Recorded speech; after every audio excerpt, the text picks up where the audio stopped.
Hello everyone, Scott Pyle, helping you keep more of your wealth and more of your income. You know, from time to time we get great questions from our clients, and I just got one recently and it came in the form of an email. It says, hey Scott, for those of us who were adults in the mid-70s and lived through inflationary times, there were several causes that did that. The oil embargo, remember the Arab oil embargo? Abandoning the gold standard, deficit spending by the Great Society, Vietnam War and the space programs. Also, American labor was highly unionized. We soon went into a period of stagflation. Have you heard that lately? Stagflation. With high inflation and unemployment caused by foreign competition and a huge increase in the workforce by the addition of immigrants and women.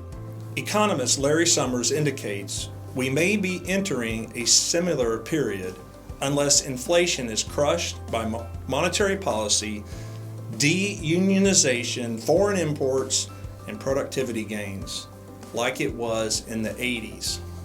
Boy, who hasn't heard this kind of conversation going on lately? So let's talk about what is different. Because are we back in the 70s? So let's talk about the baby boomers were buying their first 3-bedroom, 2-bath home across the U.S. In the mid-70s, that home was worth about $18,000 to $24,000, and by 1984, that house was costing about $84,000. You have now high employment.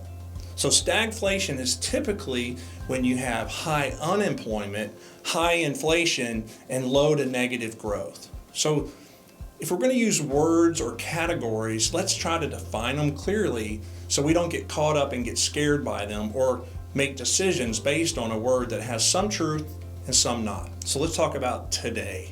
We have inflation, we know that. We see it in energy, food, fertilizer, everywhere we go. And we have to ask, where did that inflation come from? Well, if you remember this thing called COVID, we increased our money supply by almost 40%, and we had more money chasing fewer supplies because we shut down the world and crushed our supply chain. So as that starts to normalize, the Fed is saying we're going to raise rates to crush inflation. But they're also doing other things. Pulling back on the monetary policy. They're pulling those dollars back in.